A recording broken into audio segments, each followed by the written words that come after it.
He asked a billionaire for help, but the answer shattered him. The morning sun burns bright against glass towers, casting long shadows on the courthouse steps. A young black teen stands frozen at the base, hands trembling, backpack straps, digging into his shoulders, the faint hum of city traffic drowning his racing heartbeat. His eyes fix on the billionaire just a few feet away, polished shoes, silver cufflinks, an aura of untouchable power.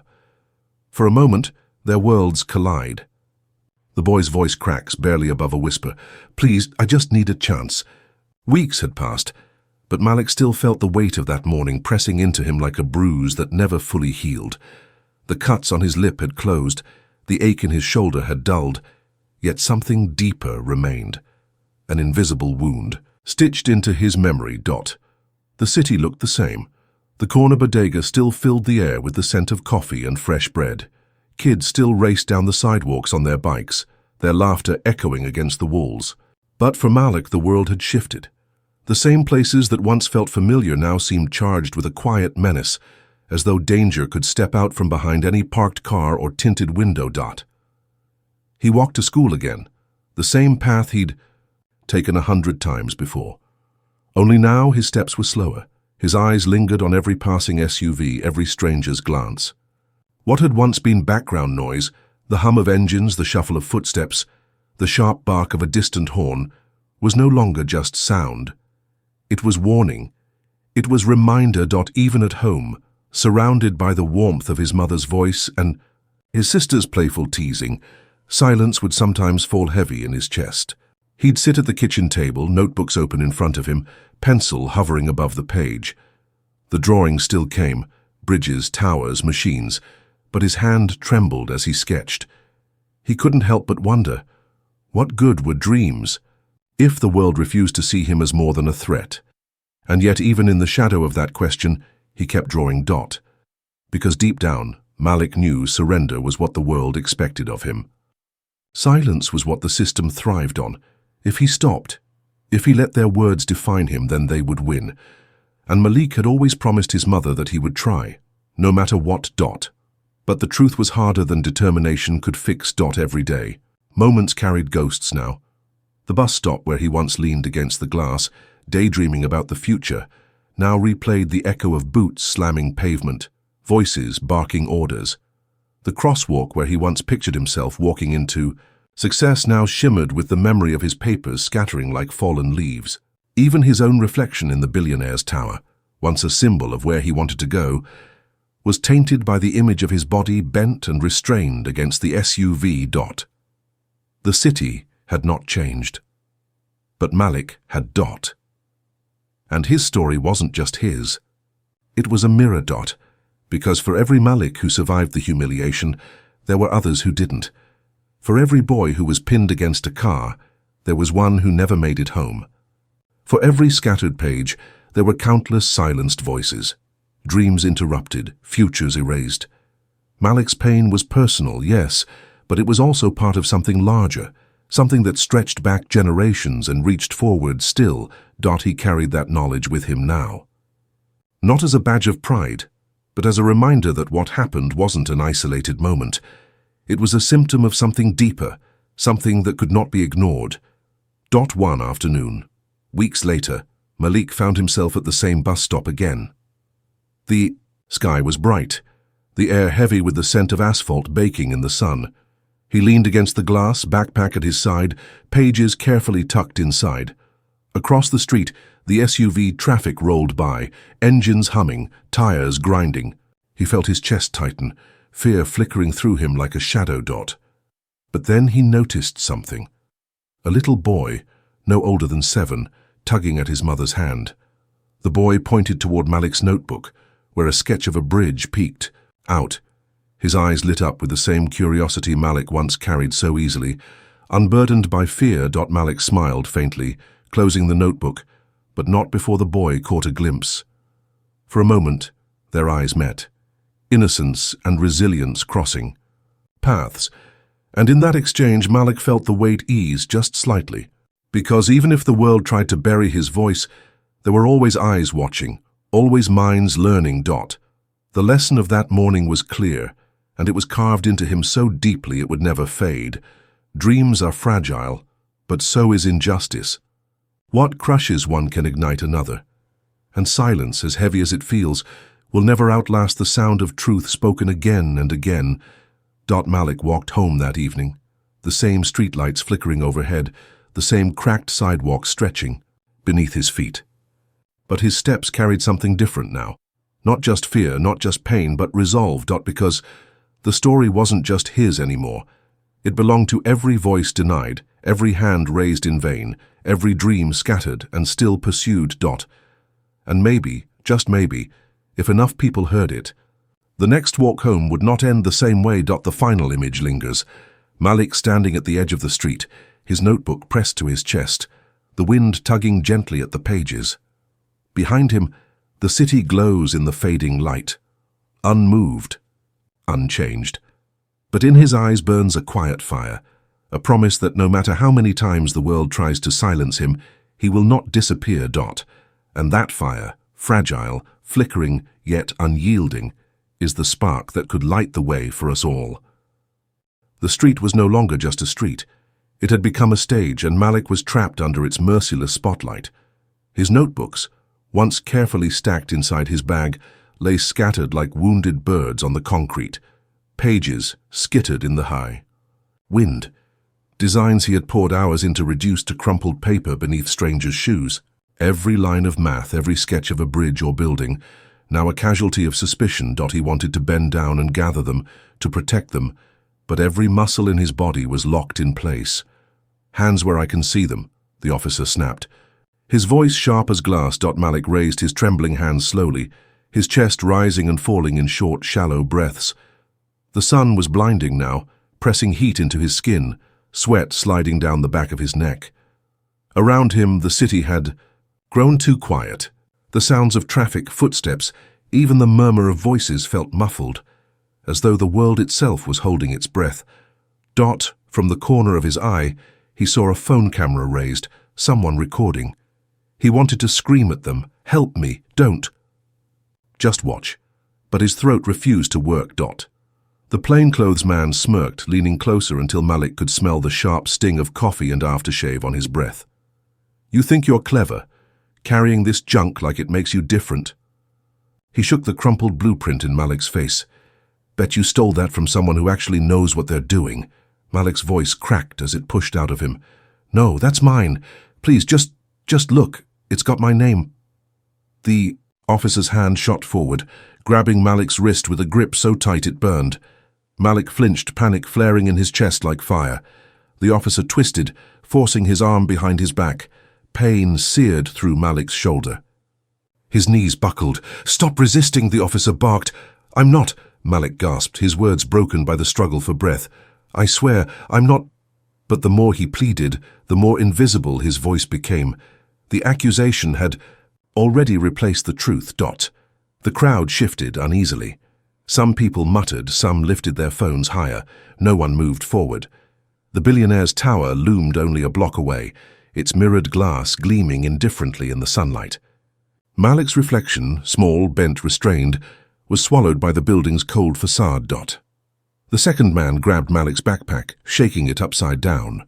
More pages spilled out, fluttering across the street. One sheet landed at the foot of a little boy holding his mother's hand.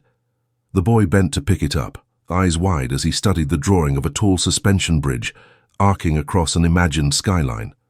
For a moment, innocence lingered there, curiosity, admiration, but the mother tugged him back quickly, shaking her head. The page crumpled in his small fist. The officer shoved Malik harder against the hood of the SUV. The metal burned against his cheek, hot from the sun. He tasted copper in his mouth where his lip had split.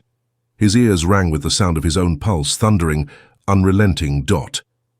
"This can't be happening," his mind screamed. "Not here.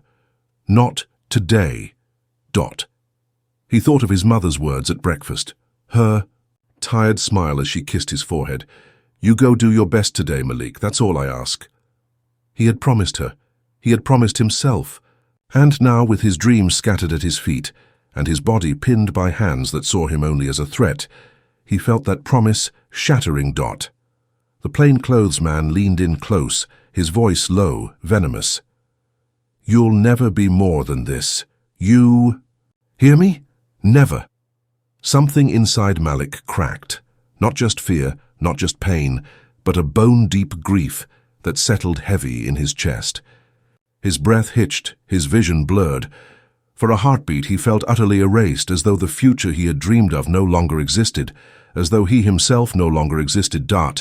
And then, through the blur, through the suffocating heat and humiliation, came a spark. It wasn't loud. It wasn't violent.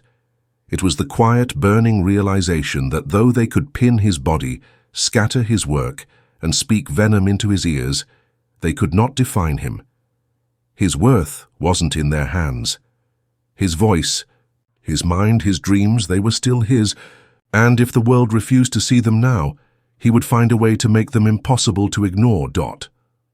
The officer's grip tightened again, dragging him back into the pain of the present.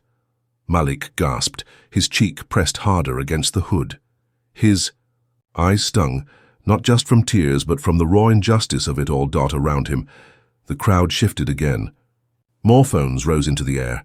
A woman's voice shouted, "He's just a kid." Someone else muttered, "This isn't right." The silence that had once suffocated now cracked, thin but real. For Malik, the moment stretched endlessly, caught between fear that it could all end right there and the fragile, stubborn thread of defiance that kept him standing. The billionaire was still a block away, unreachable. The system was still against him, immovable. But Malik, even in his brokenness, refused to disappear. And though his body trembled under the weight of injustice, something in his eyes shifted, a fire that said, "I am still here." The bus hissed to a stop, brakes squealing like a warning Malik didn't yet understand. He stepped off into the brightness of downtown, where sunlight bounced off glass towers and traffic lights blinked in sharp rhythm. The air was louder here. Horns, blaring, footsteps quick against concrete, the chatter of people who always seemed to be in a hurry. Malik adjusted his backpack and moved carefully through the crowd, head lowered, mind focused on the building ahead. He wasn't late. He had checked the time twice already.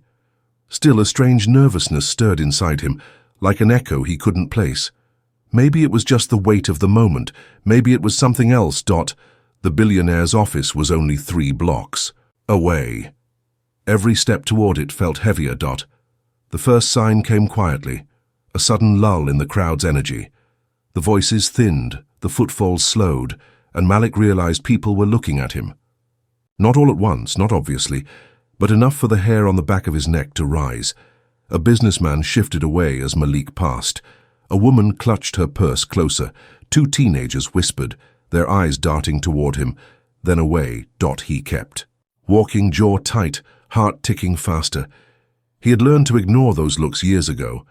But today, in this place with so much at stake, they felt sharper, cutting into him like glass splinters.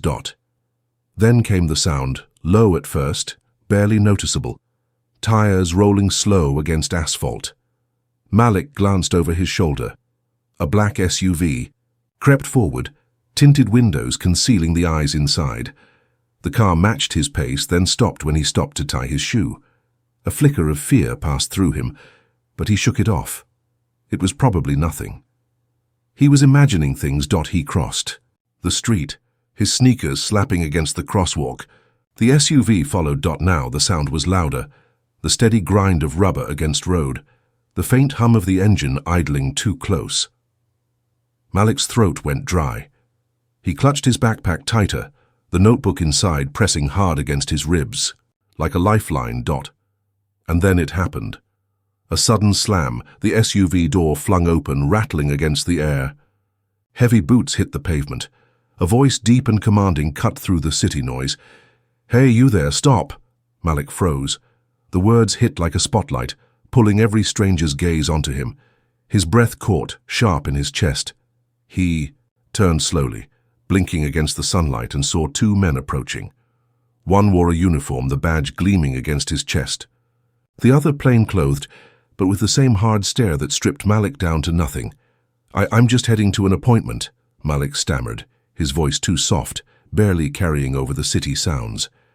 Show us your bag, the officer barked, already stepping closer. Instinctively, Malik hugged it to his chest.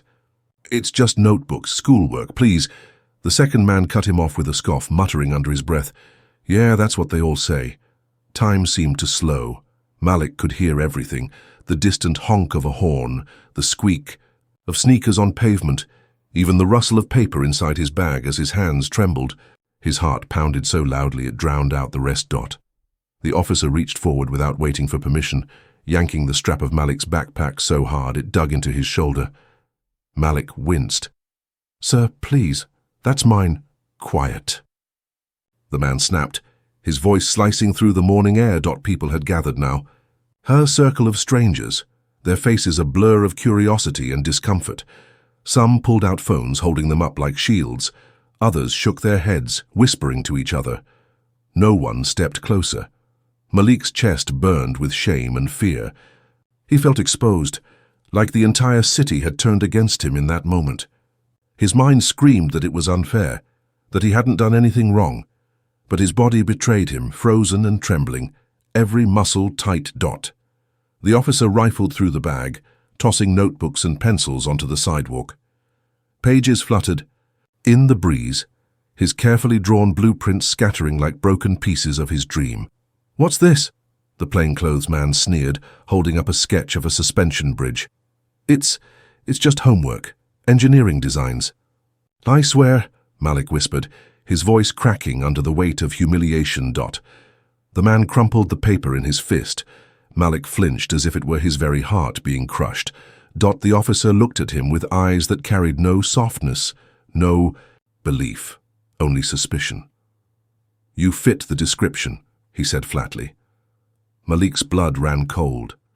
Description of what? He wanted to ask, but he knew the words would never matter. For a moment, silence hung heavy. The crowd watched, waiting. Malik's breath shook, his throat tightening with the unbearable mix of fear, anger, and helplessness. He thought of his mother, of his sister, of the scholarship application waiting on his desk at home. He thought of how quickly everything could be erased in a single misunderstanding.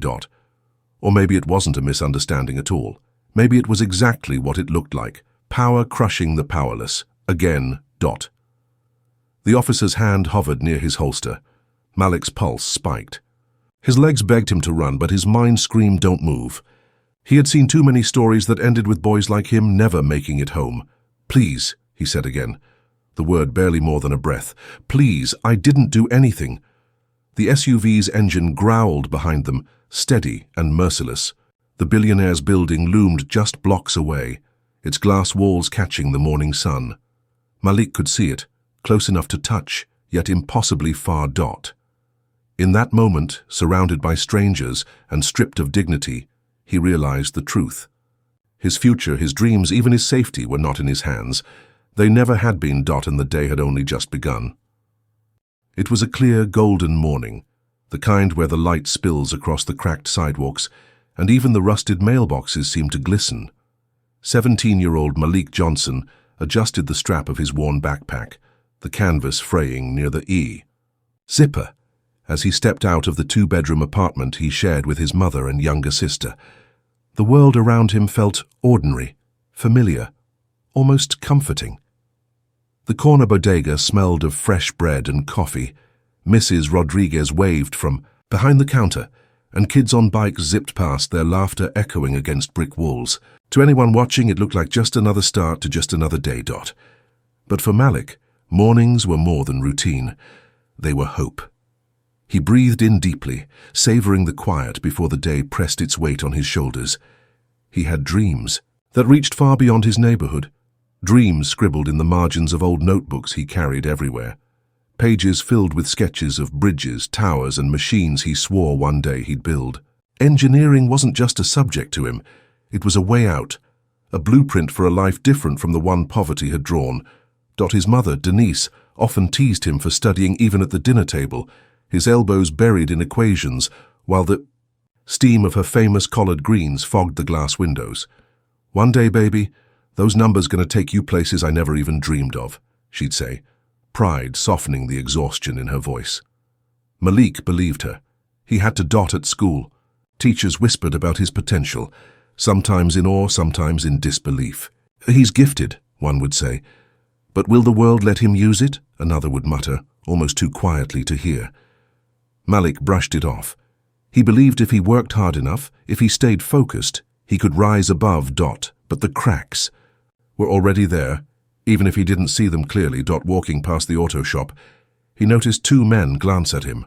Quick, sharp looks that lingered just a little too long. He tugged at his backpack strap, forcing himself to keep his pace steady. He told himself he was imagining it, that people stared at everyone sometimes.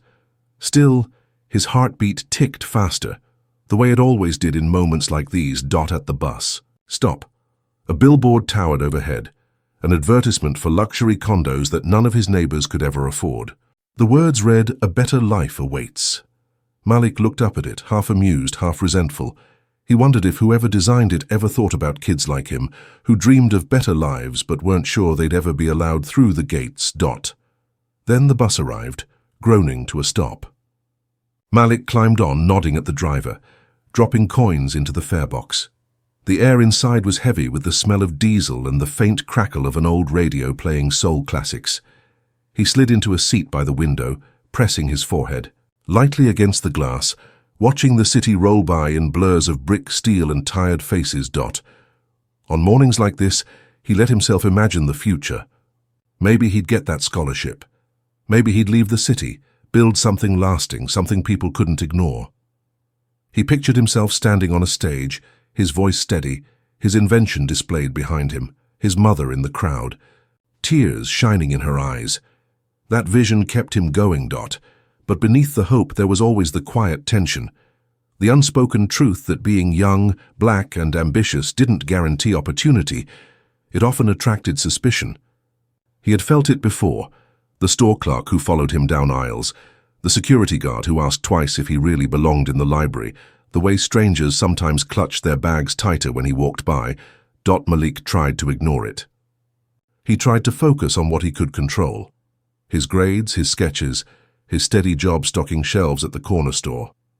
He told himself that if he just kept pushing, kept proving himself, the world would eventually see what he was capable of. Still, some days, it felt like running against the wind. That morning, as the bus rattled past downtown's gleaming office towers, Malik's eyes lingered on one building in particular.